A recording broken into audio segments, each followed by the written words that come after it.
le débit est toujours difficile. Nous avons besoin des apports venant du monde entier. Mais il faut que ça se fasse dans l'intérêt de nos pays et dans l'intérêt également de nos secteurs privés. Nous nous engageons à faciliter la tâche à notre secteur privé en l'aidant à surmonter toutes les difficultés.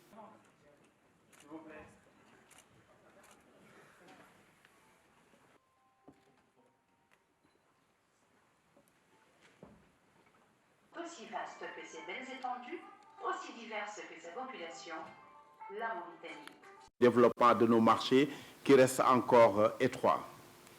C'est pour moi un grand honneur que je prends la parole aujourd'hui devant vous à l'occasion de cette table ronde qui illustre bien l'excellente qualité des relations entre nos deux pays et la parfaite entente entre nos deux présidents.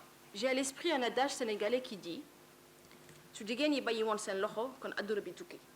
Et je traduis « Si les femmes baissaient les bras, le monde s'écroulerait ». Un adage mauritanien qui reflète notre détermination, nous les femmes. Tant qu'elle respire, la femme aspire.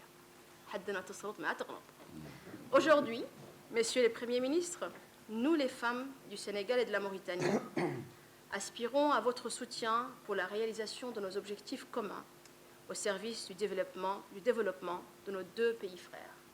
Les relations entre nos deux pays, bien qu'importantes et prometteuses, restent vraiment en deçà de leur potentiel. Et c'est vraiment notre rôle d'impulser de cette collaboration pour accroître les chiffres des échanges commerciaux.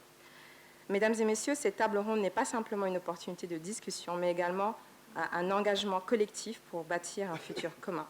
Nous espérons ainsi que l'achèvement des travaux des ponts de Rosso et de la réalisation des projets gaziers communs ouvriront des nouvelles perspectives pour renforcer la coopération multidimensionnelle entre nos deux pays, frères, et accélérer l'intégration régionale africaine. Excellences, je suis convaincu que les efforts de nos gouvernements respectifs, guidés par une vision de progrès partagé, écriront une nouvelle page de prospérité pour le peuple. Je vous remercie. Il y a aujourd'hui des ressources dans nos pays qui sont marginales et considérées sans intérêt pour les multinationales. Nous devons nous préparer à les exploiter. Mais il arrivera aussi un moment, y compris par les GTA ou autres ressources, il arrivera un moment où les multinationales vont abandonner des réserves résiduelles que nous devons nous préparer à exploiter pour le bénéfice de nos populations. Notre secteur privé n'a pas encore totalement les capacités. Notre secteur financier également, quand il s'agit d'investissements d'un certain volume, nous avons besoin des apports venant du monde entier. Mais il faut que ça se fasse dans l'intérêt de nos pays et dans l'intérêt également de nos secteurs privés. Mais on peut aller beaucoup plus loin. Et je ne voudrais pas que ce qu'on est en train de faire dans le cadre de l'exploitation du gaz et dans le cadre de ce que nous partageons avec d'autres pays d'ailleurs, c'est-à-dire l'OMVS, que cela soit des exceptions. Il faut que dans tous les segments, nous puissions avoir le même type de collaboration. Il faut que ces modèles réussis, il faut qu'ils soient généralisés à tous les autres segments de l'économie. Je suis sûr que je peux parler en votre nom.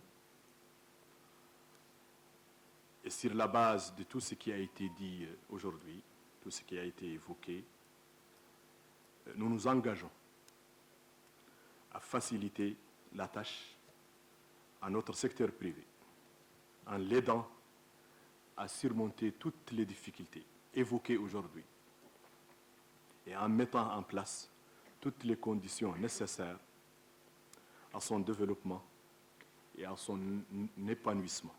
Je pense qu'ensemble, on doit faire preuve de disponibilité, de patience pour jeter, comme je viens de dire, les bases parce que le débit est toujours difficile. Mais je pense que les perspectives sont prometteuses. Ensemble, faisons des partenariats stratégiques, Mauritanie-Sénégal, un moteur d'intégration régionale, continentale et de voie pour la prospérité accélérée de nos peuples. Merci beaucoup et félicitations pour l'organisation de cette importante, comme je viens de dire, cette importante table ronde qui aura, je pense, d'après et un après heureux pour nous tous. Merci, Monsieur le Premier ministre. Merci beaucoup.